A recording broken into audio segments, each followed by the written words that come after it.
Today I'm going to take you through the design process of a new type of microwave. There'll be 4 rounds to this process, with the first round focused on sketching. So I asked myself a question: why hasn't the microwave been updated? This question came about because I actually burned some items in the microwave. The form factor and the way you interact with the microwave tend to be the same and haven't really changed over the last 20 years. So it was a very simple idea that I began with, and I'm calling it the Smartwave. So to get these ideas down and to get feedback from users, I took an 8.5 piece of paper and just laid out some sketches. And one of the first ideas I had is, why do I need to know how to cook things in the microwave? Why can't I just scan a UPC? So the idea is there's this touch interface on the front of the microwave. You hit scan, you hold up the UPC of whatever frozen product you're looking at, and it scans the product using a Wi-Fi connection. It goes out and it's able to locate the actual manufacturer of this product, come back with optimum cooking instructions. At that point, you can increment up or down the amount of these items you want to cook, and so there'd be little arrows that you could tap to increment maybe to 2 or 3, in this case hot dogs, and start the cooking process. I then also thought about, well, if it is Wi-Fi enabled, why can't it have search? So something like defrosting a turkey. Why can't it go out, scan the web, and determine the best way to defrost a turkey? And at the same time, that led to, what if there's a scale so it actually knows the weight of the turkey I want to defrost?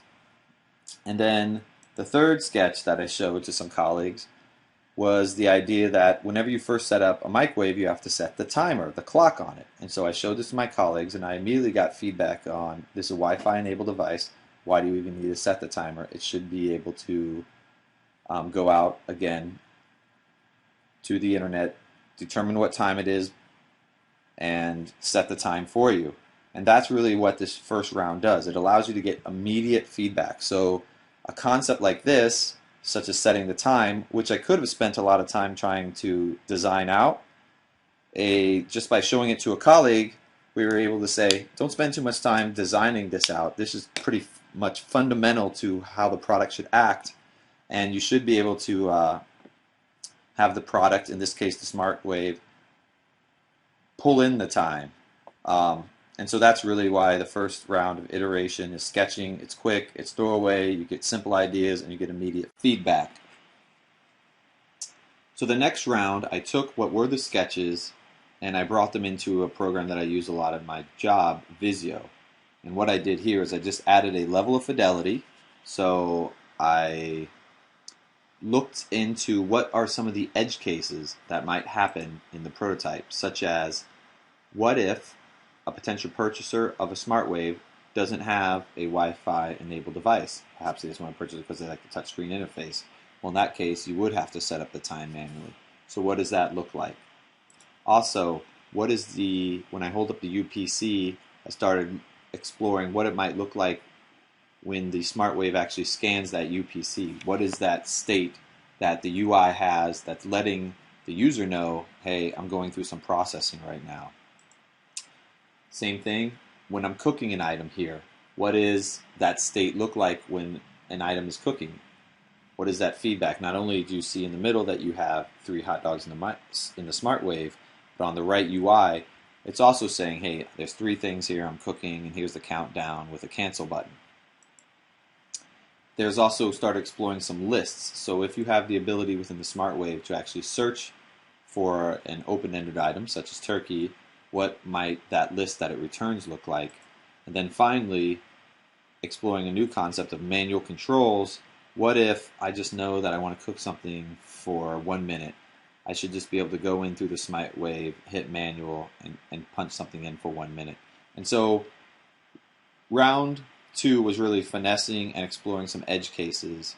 And next, within round 3, we'll go into an actual clickable prototype.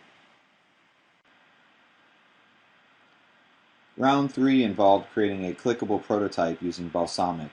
We used the same tasks that were iterated in round 2, scanning, finding, and entering a manual time, but this time we allowed the user to actually click in, and in this case perhaps spell the word turkey, and get a little more real-time feedback through a higher level of fidelity. Overall feedback on this prototype was very positive, and we took the feedback from this round, further iterated it, and now I'll show you the round 4 and final version. Round 4 focused on making a video, a guided experience, if you will, of using the Smartwave. This was done in Visio using the round 2 comps and adding a layer of color and further refining the experience. So imagine you brought home your Smartwave and you haven't yet plugged it in. This is sort of what the device would look like, with the door in the middle, panel on the right, button to open it, and the actual door in the bottom right hand corner. Upon plugging it in, you get a welcome message. Welcome to Smartwave. Please touch start to begin the setup. Upon hitting start, it's now going to go out and seek open or lock down Wi-Fi connections. And upon finding those connections, it'll provide a list. So here you see that it's found my house, which is open and has 3 bars. You also see that it found a connection for Good Time 3456, which only has 2 bars and is locked, and a Comcast 244. We'll go ahead and select my house. Upon selecting my house, the Smartwave is giving you feedback that it's performing its initial setup, it's going out, it's retrieving its time, and upon setup being complete, it says, it gives the user that feedback as well. That message slowly fades out as you see that the text is slowly dimmed until finally just the time is being shown. Now when the time is being shown, if you noticed previously it said tap screen to cook. So we've already taught the user a little bit how to use the Smartwave. Upon hitting the screen, how do you want to cook? And so for the first iteration, we're going to walk through scanning an item. Upon tapping scan an item, you're going to see a bar that says hold up a UPC code to scan. In previous versions, there was a physical camera. People saw the physical camera and thought it was a home button, much like an iPhone. So now we embed the camera behind the glass screen. We tell the user to hold up the UPC code. Upon holding up the UPC code to scan, you would get an actual feedback from the camera, and upon a clean capture of a UPC, it returns back the product. So here we have Hebrew National beef franks, and it's instructing you the next step to take: place the item in the microwave. Once the item is placed in the microwave, the start button then is shown, and the user can just tap start. Countdown begins for the cooking time. There's a very subtle cancel at the bottom, which does not get the same treatment purposely as the start button, because it's going to be a very rare occasion where you actually want to cancel the cooking time on the Smartwave. Upon being completely done, we actually provide a tip, and this also came out of round 2 feedback from a user saying, hey, once it was done, it'd be nice if the Smartwave gave me some ideas on how I might be able to prepare this item. So we've gone ahead and done that here and incorporated that. Once you've taken the item out, the Smartwave resets itself back to its initial state of 520. So let's walk through a second task. Second task will be, we'll go ahead and search for a food. So in this case, we've had search for food. It says type out the food you want to search for. So again, a lot of feedback coming back from the Smartwave. So the user types out turkey, and upon hitting the return, it goes ahead and begins searching for turkey, seeing what it can pull back as far as different ways to prepare. So here are the choices for turkey. You can cook turkey, defrost a turkey, reheat a turkey. So here we're going to be defrosting a turkey. Upon tapping defrost turkey, it gives you very explicit, place turkey into the Smartwave. Once the turkey's been placed into the Smartwave, we can go ahead and hit the start button. Smartwave takes care of everything else. We told it we want to defrost. We told it, it's a turkey.